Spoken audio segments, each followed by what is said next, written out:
Good evening, my name is Prussia and you're watching Last Week K-pop News for the first week of February 2019. Just a quick notice before we jump into this week's releases. This will luckily be the last week where you will hear this actual terrible sound quality, as my microphone is finally getting returned from repair. Now we will jump right into this week's releases. CLC came back with the title track No. Have the company finally decided on a genre to stick to? Hopefully, but probably no. The song's good though. Makes my inner dark hoe happy. Neon Punch came back with a comeback TikTok, which I assume was drummed up by somebody very high on LSD. Not gonna lie, I kinda want the halo skirt though. B1A4, a band I'm not sure is supposed to be pronounced this way or we're just talking lead speak now, came back with the track A Day of Love. This is their first Korean comeback with only 3 members. I feel weird about it, but the guys looked happy, so good for them. Now excuse me, my Burroughs Rhine needs cleaning. V from BTS made his solo debut. What? Fuck, he dropped a track called Scenery.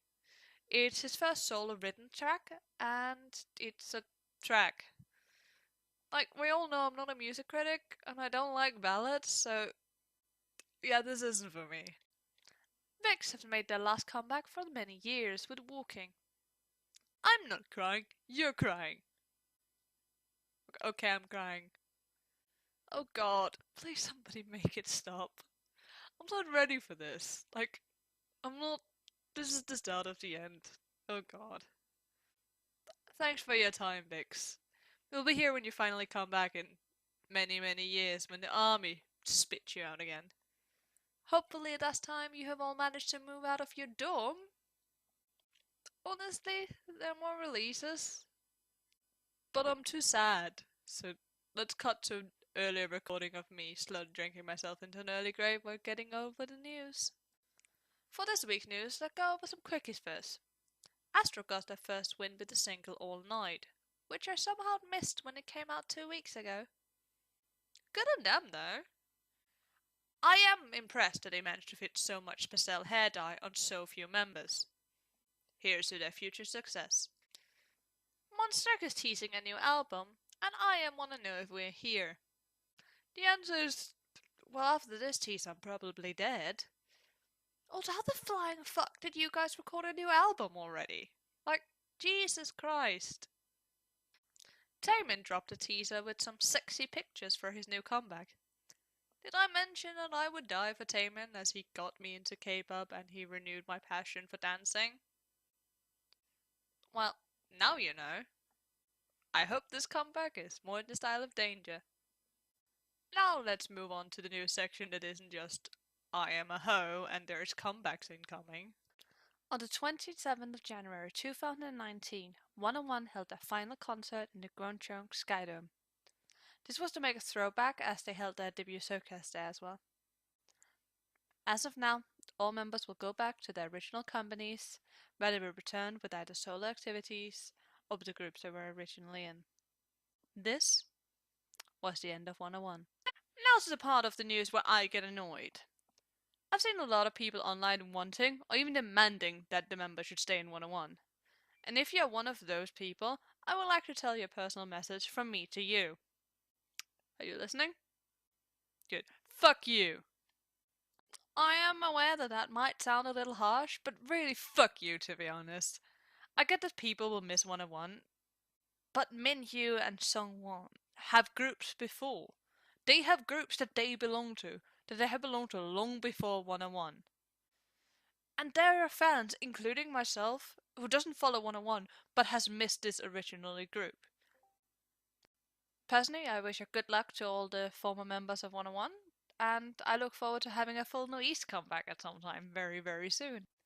In other news, Psy has left YG. He has also started his own label P-Nation and has signed 3 different artists. Between the artists he has signed, there is Hyuna and eDawn, who no longer goes by eDawn, but I will stick to eDawn because I can actually pronounce that.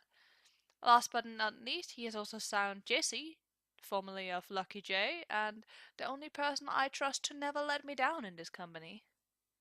It is an important notice to point out that eDawn is not signed as an artist, but as a songwriter. Somehow this surprised people. Like, the starting a new company thing, not the eDawn thing. For me, it just made sense for everybody. Side leaving YG just seemed natural. We have heard reports for years that YG weren't a big fan of old size free concert and charity work. So it just made sense that Psy would make his own company. Especially since when you reach a certain age in the K-pop world, you just kind of transition from a singer to a CEO. Just ask YG, SM, JYP, Big Hit. To sign Hyuna just makes sense. Like, she's Hyuna. Hyuna is gonna sell even though, no matter what. Like, even though the controversy, out of her and eDawn, she definitely came out in the brighter spot, because she is Hyuna. Do I need to say more than she is Hyuna? I'm a little bit more surprised that eDawn got signed so quickly after the controversy. I do think it makes sense to sign him as a songwriter, not as an artist. He's a pretty good songwriter, and there's less likely that K-fans will boycott something that he writes compared to something that he is in. And, like, people who support him, like, especially international fans, they will buy whatever he writes.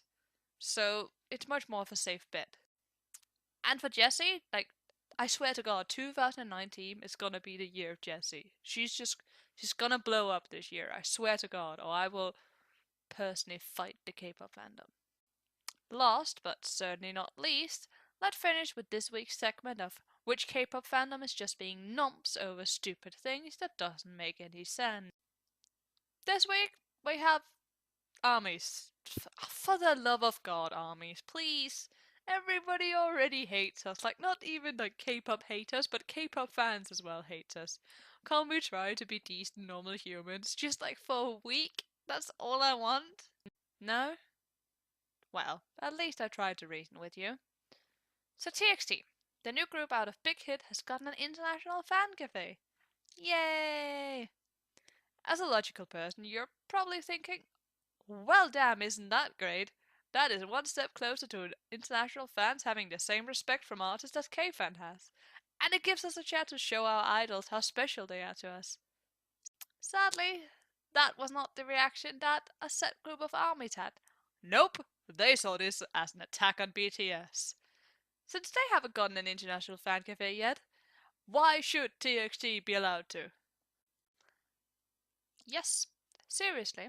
A group of armies decided to be mad at TXT because Big Hit tried to be nice to international fans. That is why we can't have nice things anymore. Like, fuck this industry evolving or anything like that. We have to be stuck in the same place we were before. Clearly, as a K-pop group, you're not allowed to get something if the groups that debuted before you didn't get it. So, Entity, you better stop this YouTube thing until TVXQ starts vlogging. This is so stupid. Why are people like this? I don't understand. This is too stupid for me. With that, this reporter is gonna sign out. Thank you for watching last week's K-pop news for the first week of February. See you all next Sunday, unless I drown myself in the tub of white wine while yelling to the skies how much these fandom makes me want to kill myself.